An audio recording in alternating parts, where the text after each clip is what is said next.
Years ago, I sold everything I had, moved 5,000 kilometers away from my home in the hope of building a better life. That's just how it went.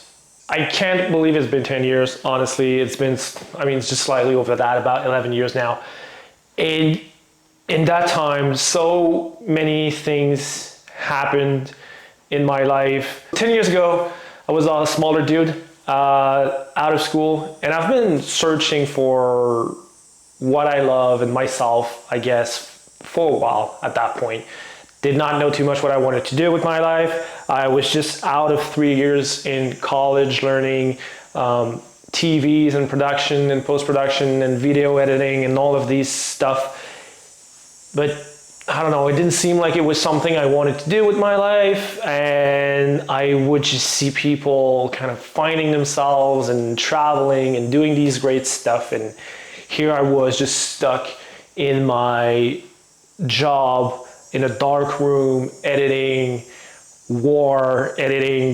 news and videos that you see on the news that sometimes aren't that fun, honestly. They can be downing. I was looking for an answer to what I wanted to do with my life. I was 25, felt like I had a limited future in terms of career goal. And I just decided at the time, some of my friends had done that a couple of years prior. They just went for a contract there for a couple of months. And I was like, you know what? I've always said that I wanted to go to LA. I always said that I wanted to live in California. I wanted to improve on my English because English is not my native language. I'm French Canadian. At the time I had a bigger accent, I guess. I still have one. So I wanted to improve that. I wanted to, challenge myself, I guess. So I've decided out of the blue, I was just starting on building my career, just starting on building everything I had at the time, which was a lot, but decided, let's just sell everything and I'm just gonna move. So I did that. I sold my car, I sold the bedroom that I had, like a bunch of different things that I owned.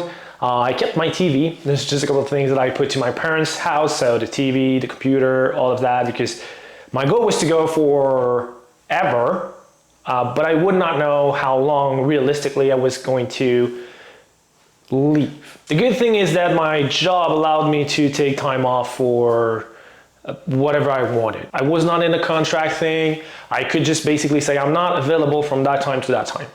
So that was pretty simple on that part. So I just sent an email saying like, forget about me. I will be unavailable from here on forever until I say otherwise. So I also had something to fall back on.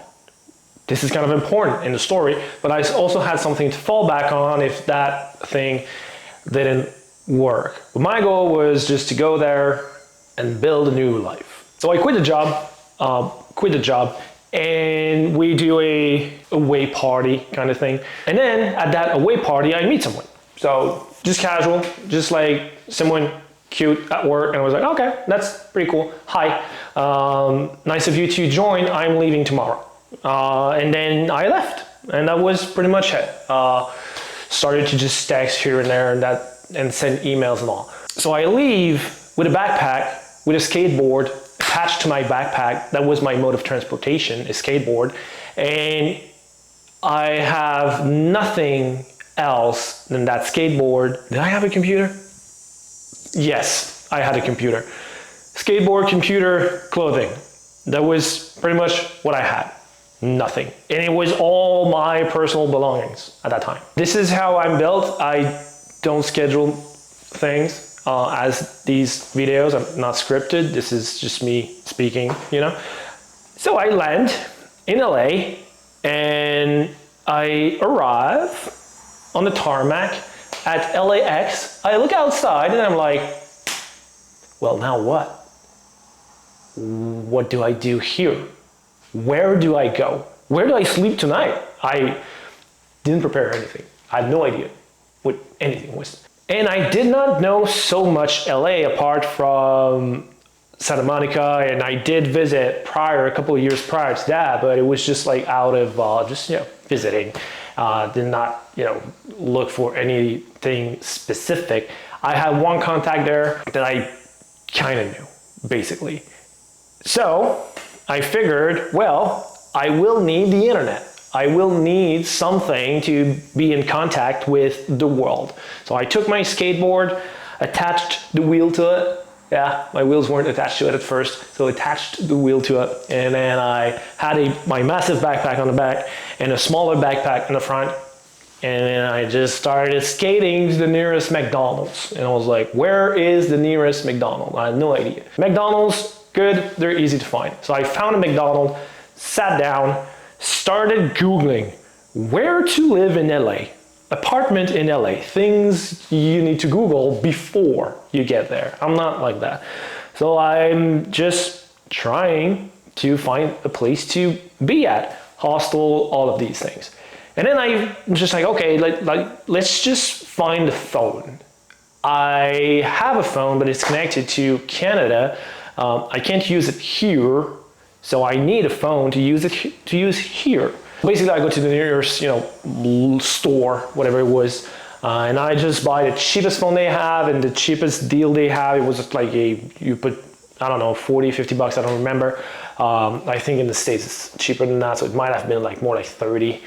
And then you put that little card in and you have a limited amount of SMS and text and calls that you can do and access to the internet. So I was trying to find Wi-Fi here and there and get connected to the Wi-Fi.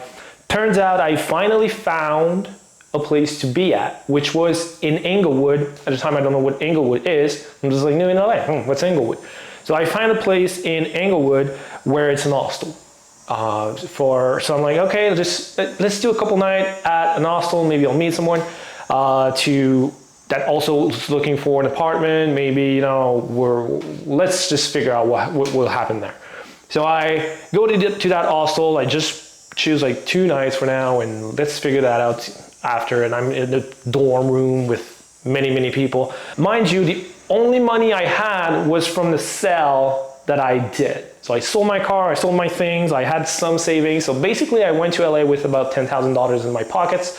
And this is all my savings. This is all my life now. So my backpack and my money, that's all my life. Now this is where I learn life, I learn resilience, and I learn who I am, basically.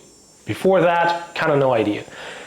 But that is kind of a pivoting moment in who am I at the core and how resilient or not in this situation I am. I find a guy, he's looking for apartments with 2 other guys. They're like, you're looking for an apartment as well? I'm like, yeah, of course, I have nowhere to be. And they're just like, we found one. It's at that whatever place that I don't remember. And it's that amount a month, we split that in 4th. And it's not that big, but it's gonna be fine, at least for now. So that's the plan. Now, let's call him the main guy, and then the 2 other tourists, and me, tourist, main guy. And the main guy is just like, the landlord is coming tomorrow for the deposit money, and then in a week from now, we're gonna move in there. I'm like, perfect. Call my parents. I found a place. My mom is scared shitless for me. She's just like, oh my God, what is he doing with his life now? And so my mom's scared. She's very good at not showing it because she didn't want to call me.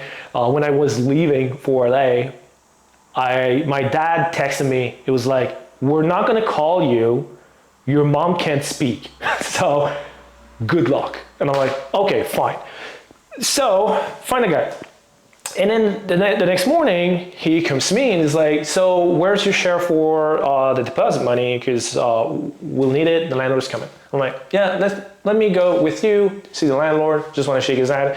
I'm a nice guy, I'll just do that. He's like, oh, no need, no worries. Thing is, with me, is that I trust someone until they prove me otherwise. This is just how I'm built, basically. And you can prove me otherwise, like, 2-3 times and I might still trust you. The thing is, I trust easy. I come from a small town and we trust people, and I trust people easy. My upbringing is not in a place where these kind of things can happen. So I go to the bank and I take the money for the deposit, get back, give in the money, And then it's like, I'm just gonna go see the landlord and I'll come back and all. And I'm like, all right, so I'm just gonna go have breakfast. So I go, I have breakfast, I come back, and I see the cops talking to the two other dudes, not the main man, two other dudes that are supposed to be in an apartment with me in a week from now. I go see them, like, what's going on? What's happening? Like, oh, we've all been scammed. I'm like, oh, how? Well, the apartment never existed. We went to the address. It's nothing. Now you're like, well, you should have done that. You should have done your due diligence. Dude, I'm 25. I trust everyone. I'm in a new town. I'm looking for things, you know? I'm looking for like, oh, and I'm just like, yay.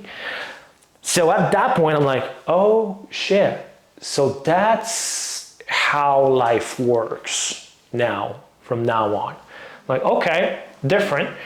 So I gave him about, I don't know, $700, $800 US at the time, which for me, it's a massive hit, right? All I have is 10,000 until I find a job, find an apartment, start making money, start building something. I'm just like, okay. I'm just like, okay, so start figuring this out. The guy just disappeared. Long story short, the guy disappeared, lost my money. Then I sent a text to a friend. I was just like, hey, you know that person that lives in LA that's doing like video editing and all that you work with from time to time?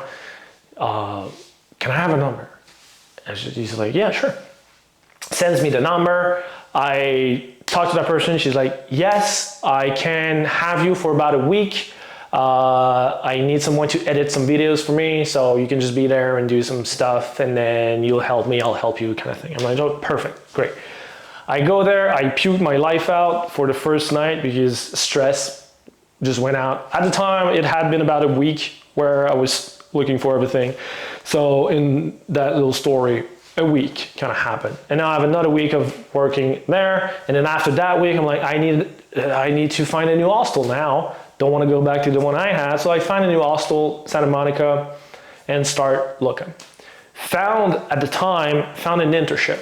So I find an internship for a YouTube thing. Basically, my role was to send emails to YouTube people and say like, hey, we can help you grow whatever. You know, the emails that you get if you're an entrepreneur. Through that, I'm still looking for a place to live. And I finally find one. It's in Culver City. Love the place, great place. Bullet holes in my window. I didn't care for it. I just needed a place to live. So my mom learned that years later. But basically, the bullet holes in my window, I'm like, yep, that's the place. I want to be here. So I give the money for the deposit. Now you're like, you didn't learn. I'm like, well, this is how it works. So I give the money for the deposit, and that place was real. I was there. And it was a weird situation. There was a guy in a room. There was me in another room, and there was this couple who was subleasing, basically, that put a curtain in the basically the living area and where they made their bedroom. And basically, we're like, we don't have money, we don't know what we're doing. We're about to, you know, use you. So I paid them monthly to be there. It wasn't bad. Found a gym nearby. I started back on working out because I had, you know, a couple of weeks of like not doing anything. So working out was kind of coming back into my life in LA. So find a place, start working out, start to find some type of routine with the internship, with everything. And then the internship at some point just gave me an opportunity to work there as a contractor kind of situation.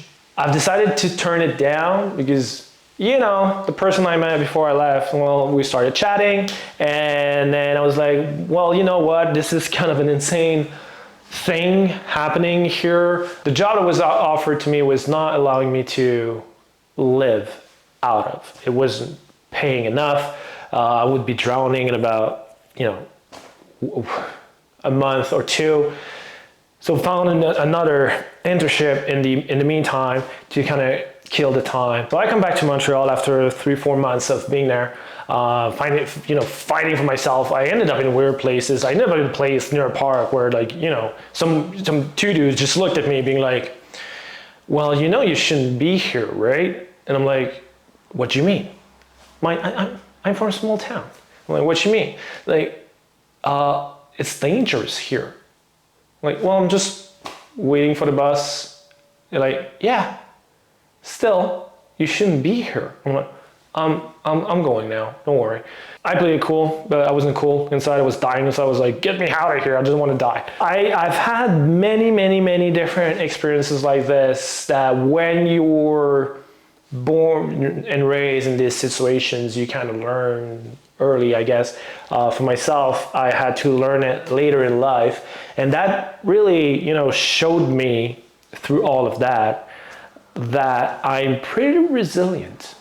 And this is also what have me here now today. That resiliency that I've learned from those experiences. Oh, by the way, I also lost the deposit money from the apartment. The real apartment. Basically, the guy never sent me the money again. Yeah. Anyway, I went back years later and the door was changed. I don't know why, but the door was changed. No one answered the door. I think they just got kicked out or something. But basically, obviously, never saw the money again. So I got scammed twice in 3 months.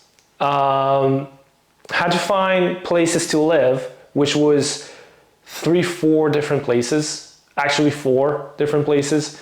I found 2 different internships in 2 different fields. One was in the YouTube thing. The other one was in, post-production thing. Well, actually 3 if you count a friend. Met a bunch of people, nice people as well. Also not nice people too. This is just how life is. Came back here and then I've decided at that time, I'm just gonna go back to what I was doing at the TV thing for the moment, because I need to also, find something that I like to do. And then that was very much me at the time searching for what do I really want to do now. And that was kind of the coming back of things made my mom cry. But the coming back of all of this was the point of now what with my life, now that I've done this, now that I have my trip behind me. I've wanted to move to LA. Didn't pan out the way I thought it would. Still learned a lot, but now what? And then some years later, started on coaching and all of that, and this is all history. So this is a short story, because there's many stories in that, but this is kind of the short story of how I've built my resilience through getting scammed, through learning about me, through learning about who I was in those situations. I've never betrayed myself. I've always trusted people first. I'm still like this. I could have changed. I don't think I did. It built confidence, that's for sure. It made me want to grow into my body too, because at the time I was about 150 pounds, 148 pounds. And I was like, maybe I'm too small to fend for myself in those kind of situations if I were to be bigger. I don't know. That was in my head, I guess. So I just went ahead and just started what I started today. That's a small story. We'll have some more in the future. Maybe next one will be more on fitness, guys. If you want the 1 rep max calculator, it's below. The superhero bootcamp is also below, and we'll talk soon.